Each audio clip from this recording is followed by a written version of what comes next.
Hey, good morning. This is Sean from Voices from the Dirt Road. Hey, we got a lot of things to cover this morning, and I want to make sure that I give you all the information in a nice, concise way today. But before I actually get into everything that the show is going to be talking about, because I know as farmers and it's just regular everyday people, we're actually watching what's happening in Washington D.C. So we're going to talk a little bit about that, but we also going to talk about several other things. But before we get into all those things, I want to make sure that all of our farmers are doing okay because right now, what's currently happening on the ground, we are in the battle with the weather. Last weekend, at least here in Northwest Georgia, where I live, and throughout Georgia, and really throughout the South and the East Coast, we had a crazy weather day or days, and now the temperatures are very cold, and that has great effect on your animals and everything that you do. So before we actually jump into everything we're doing, I just want to play a video that I filmed last weekend when I was actually putting out hay, making sure our cows can actually make it through, and then we'll talk a little bit about what's happening this weekend. Well, back out here again. It's getting a lot colder. I'm not sure if you can see that, but it's chilly out here now. Cows seem to be doing okay. They got plenty of hay. I'm actually gonna put out another roll just to make sure they make it through the night. Um, as of right now, no more new calves born. They're all over there kind of chilling. So, quick little update.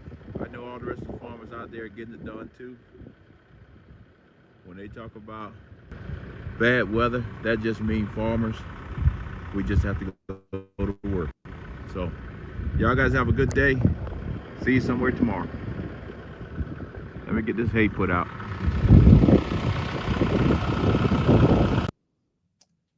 Yeah, last weekend was tough. I know my friends from Michigan and other places say, Sean, what are you talking about? It was absolutely no snow on the ground. Yes, that was true. However, we were expecting ice. Some areas got it. We didn't get it too hard here where I'm at in this part of Northwest Georgia. However, we have been dealing with very cold conditions, and you know, with that being said, you got to make sure you're taking care of your animals and all of those things. This particular week, pretty much the entire week, people been dealing with pipes bursting or power lines falling down because of ice and all those kind of things. And I think everybody's been seeing that on the news across the board. So kind of like I mentioned in that video that particular day, is when these things are happening, everybody else gets to go in the house. Farmers, we have to come outside and work, and I'm glad to be able to do that as a fellow farmer. One of the other things that I just wanted to bring up today is it seems as if we're about to go into another round of very cold weather, and also now here in Northwest Georgia and beyond, snow. So we'll play the news report from actually this morning, and then I'll give some more information on it because I think we got to get ready for a second round. Weekend in the row, you are tracking a winter storm. Yeah, and this winter storm watch was just expanded. So the National Weather Service, this is brand new information within like the last 10 minutes, now thinks that Metro Atlanta could get 2 or more inches of snow in spots on Saturday. That's the reason that they've expanded the winter storm watch. This also includes East Georgia, and the further east you live, the higher your impacts will be on Saturday. Again, heavy snow possible to even likely Saturday morning into Saturday afternoon with more than 2 inches in spots. Also very gusty winds. It's going to be very cold, so areas in blue should avoid travel on. Yeah, this morning I actually watched the news. That was yesterday afternoon. But this morning I actually watched the news, and if y'all guys know exactly where I live or the part of the country I live in, I'm very close to Rome, Georgia, and they have actually now moved that 2 inches of snow back over here to Rome, then going all the way across the state and beyond. So You know, to my friends up in Michigan and other places, you'll say, man, that's nothing. But for us down here in the South, that's going to be a tough day. So I know today all the farmers are going to be out getting things prepared, making sure that the troughs are going to be able to survive this cold weather. So just be safe out there.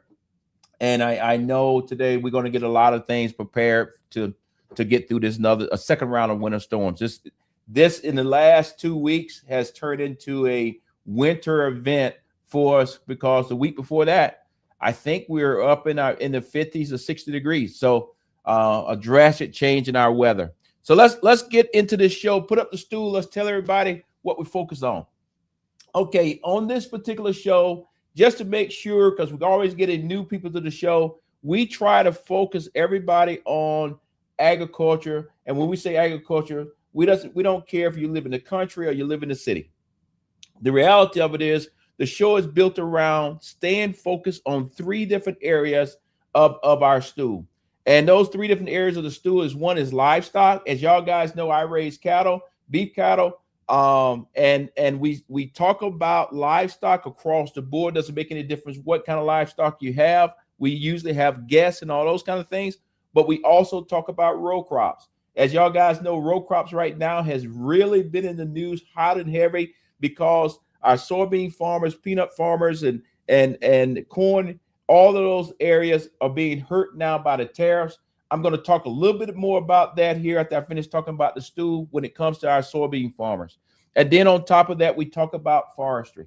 And inside of that realm of forestry, that, at least in my mind, that encapsulates all of the fruit trees and specialty crops. That's where I'll put all of that. And then the other piece of that stool, because all of us, doesn't make any difference which part of this spectrum or the stool that you're on, we all feed back into the USDA, and the USDA is the one that helps us as we move forward in trying to make our farms more efficient.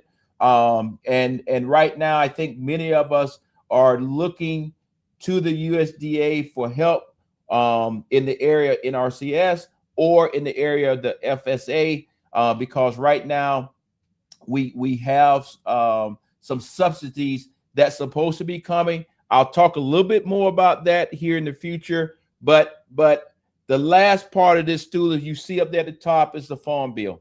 Right now, the Farm Bill is yet to be passed as the Farm Bill. Some very small pieces of it has been passed. However, we need a complete Farm Bill passed so that every farmer out there, everybody in agriculture out there, can be secure in what they're actually trying to produce here on their farms across the board. So that is our focus on here on this show, Voices from the Dirt Road.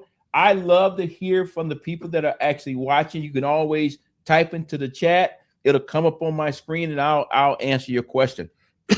With that being said, let me talk a little bit about what's currently going on with our soybean farmers. Right now, our soybean farmers are still in the process of trying to make sure that they can sell their soybeans. Some of the soybeans are actually in storage facilities around the United States. China has bought some of our soybeans. What I was reading just this morning, it looks as China has bought the agreed amount that was agreed on the Trump administration. However, that 12 million or whatever the number was is still less than half of what they bought from the farmers last year. So that means our farmers are still in a bad situation. And on top of that, Brazil, their soybean crop has now came on the market, and their soybeans are cheaper than the United States. So we're looking to see how this is going to play out. I mentioned earlier about right now, many of the row crop farmers had about 60 days ago, had to go and sign up with the FSA so that they can get additional funding through some subsidies.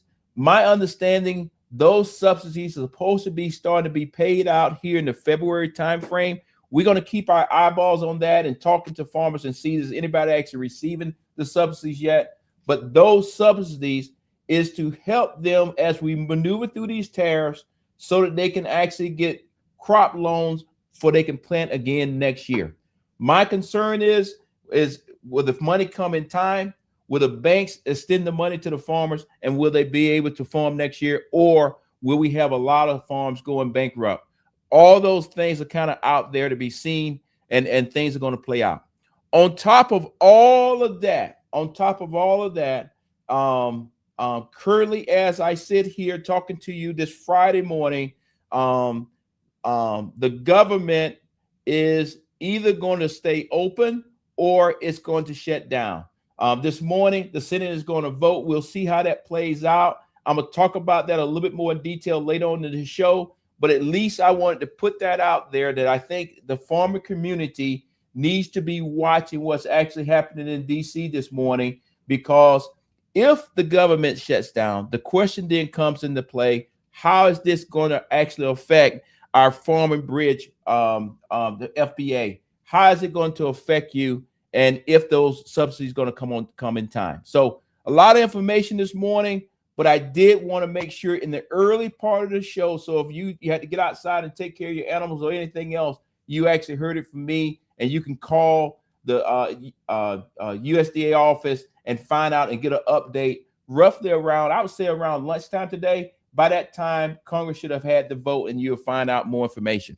So with that being said, we need to make sure we keep our eyeballs on what's going on in Washington, D.C. today, because if the government shuts down, it will have effect on our farmers and everybody across the board.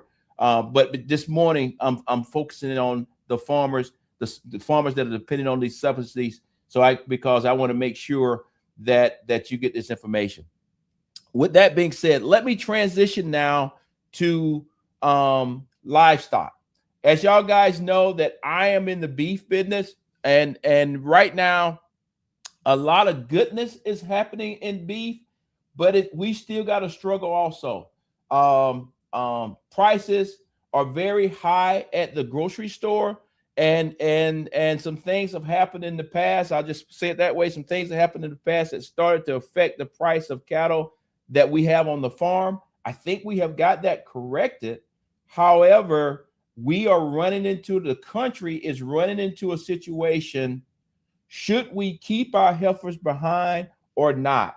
Right now, I'm in the middle of calving season, and I'm just like you. I'm trying to make that decision based on the input costs and based on everything. Do I keep my heifers back to grow the overall herd, or do I put them out there on the market and take the money and then try to improve my farm? So we're going to talk through this, but let's play this video, and then we'll have a further discussion on the backside.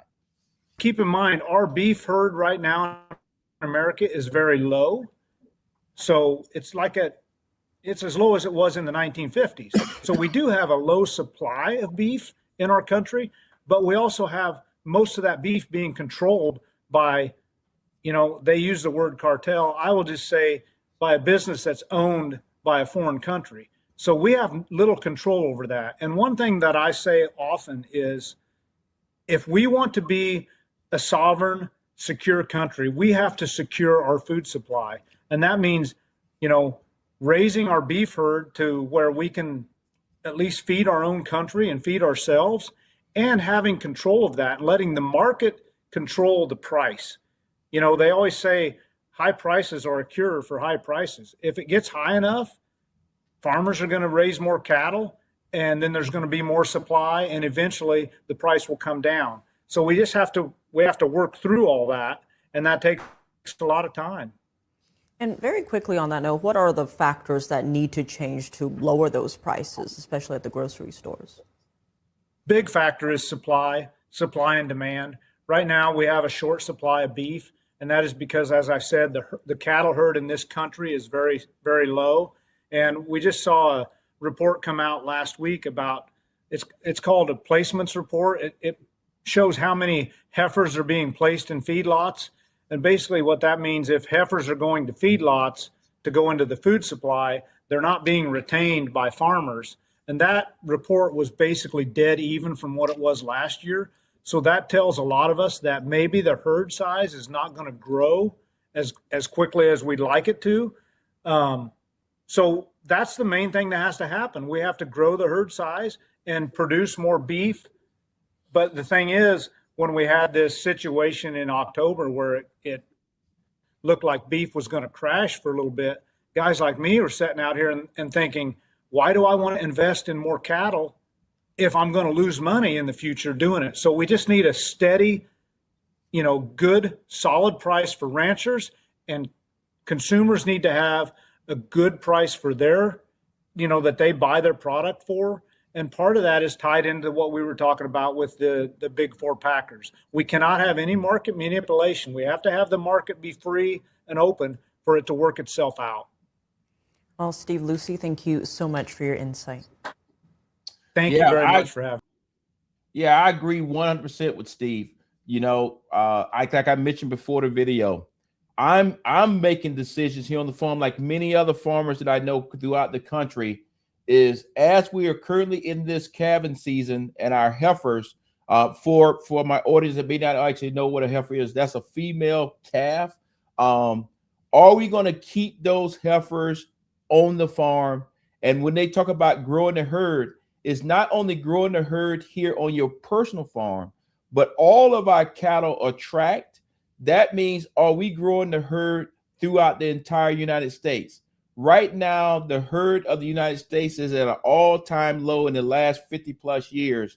And so the question is for farmers, is it worth it? Or will you be able to make money in the future instead of selling those heifers and bull calves now? Is it better for you to keep those heifers behind, grow your individual herds, and at the same time grow the herd here in the United States, so that, like Steve said, that we can truly feed America?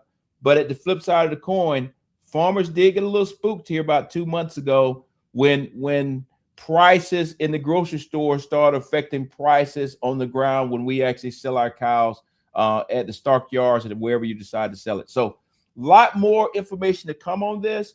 What I'm planning on doing on my farm, I'm planning on keeping the best heifers on my farm when it comes to genetics.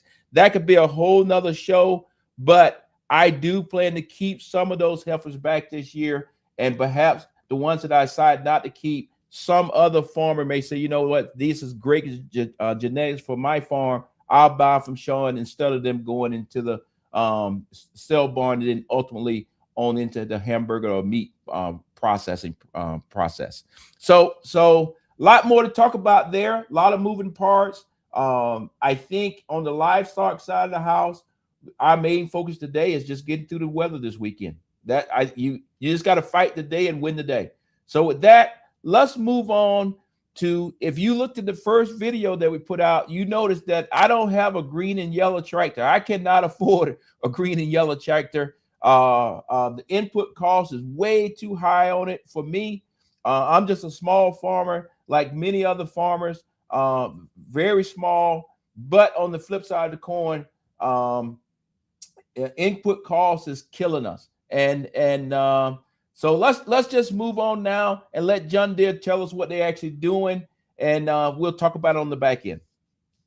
With today's Ag Day Minute, President Trump making a big announcement during a visit to Iowa this week, releasing details about John Deere's expansion plans. The company saying in a news release it plans to open 2 new U.S.-based facilities, a distribution center for equipment and parts near Hebron, Indiana, and an excavator factory in Kernersville, North Carolina. Now, Deere says it plans to open both next year. And following some layoffs, Deere also announcing it's putting 99 workers back on the job at its facilities in Davenport and Dubuque, Iowa. You know, I grew up on John Deere tractors. Every tractor that was on our farm when I was a kid was a John Deere, and every tractor that's still on our farm in Southwest Georgia is still a John Deere. However, every last one of those John Deeres are either from the 60s or from the 70s. And every last one of them, if it breaks, we can actually fix it. So I'm not kicking John Deere. Only thing I'm saying is I think John Deere has started to price itself out of the market when it comes to everyday farmers. And like I mentioned, I'm not going to push any other tractors or anything like that.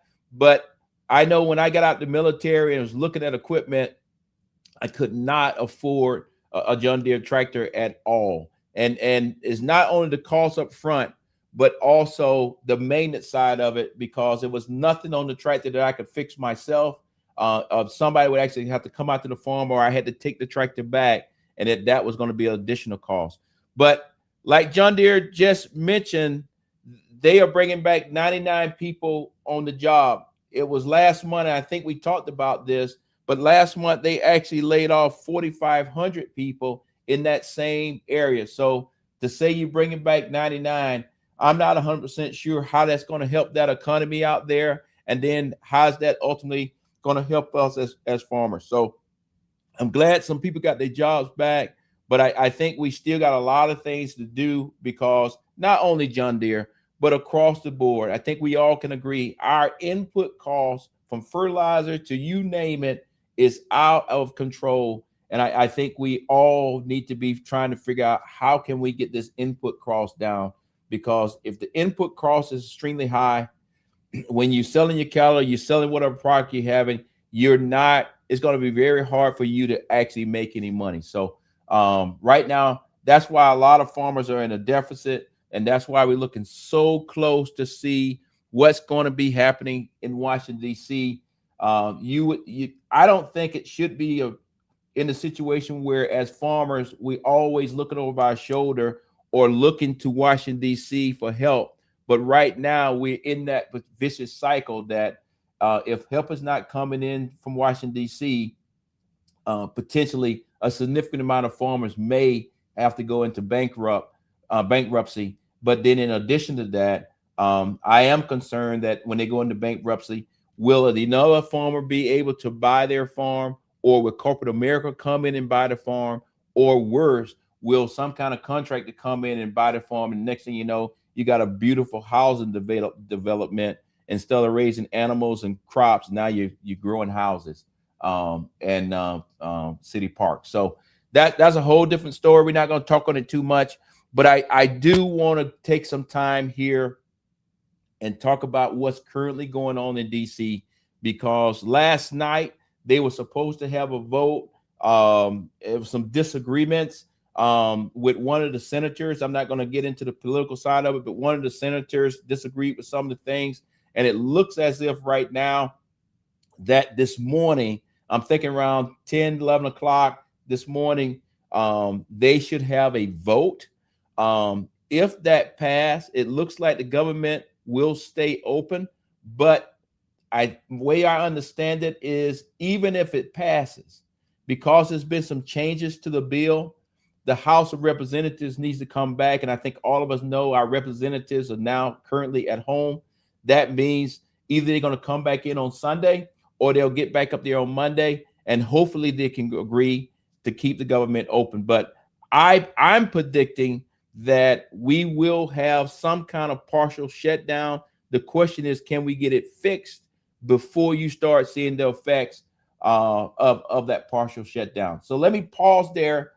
Team, play the video that talks about this, and then I'll come back on the backside. Risk of a partial government shutdown is rising as the Senate is scheduled to vote later this week on a House-passed $1.2 trillion funding package. However, following another fatal shooting involving federal immigration agents in Minnesota, Democratic lawmakers are threatening to oppose the bill due to DHS and ICE funding. With funding for numerous other agencies included in the package, there may still be sufficient Democratic support to secure passage of the bill and avoid a shutdown. The recent government shutdown in the fall lasted 43 days and delayed key USDA and CFTC reports. Yeah, as you can see there, like I mentioned, this is not a done deal yet. Why do I bring it up? It's not political. I want to make sure that everybody out there understands that if the government shuts down, for whatever reason it shuts down, it could have a great effect on our the Farm Bridge Assistance Program. That's a mouthful, so I wanted to look at my screen to make sure I was saying it right. Usually what I say is the FBA program. The farmers know what I'm talking about. Right now, we are waiting, or they are waiting, because nothing's coming to me, but they are waiting. The row crop farmers are waiting to see when that money is going to start hitting their farms. And then if it hits, then that would help them pay off bills from last year, and hopefully help them be able to do a bridging strategy to get to be able to farm again next year. My concern is if the government shuts down, they get into a major fight, just like last time. I think it was 40 some days.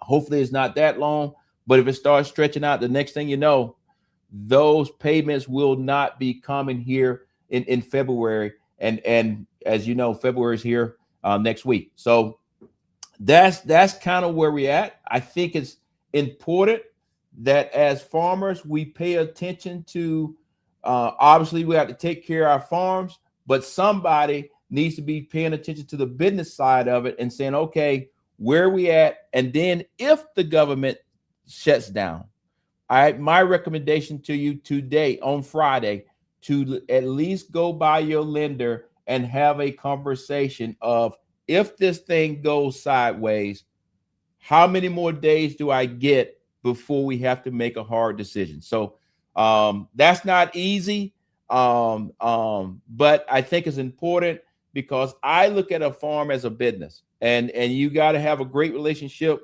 with your bank or your lender or whoever it is, especially in this particular time. And right now, I'm really talking to our row crop farmers across the board. And you know, like I said, I raise cattle. However, on my home farm with my brothers and sisters, we still raise soybeans, peanuts, cotton, and corn. So I have some skin in the game, just like you. However, just so happened this year, we did not plant that many soybeans.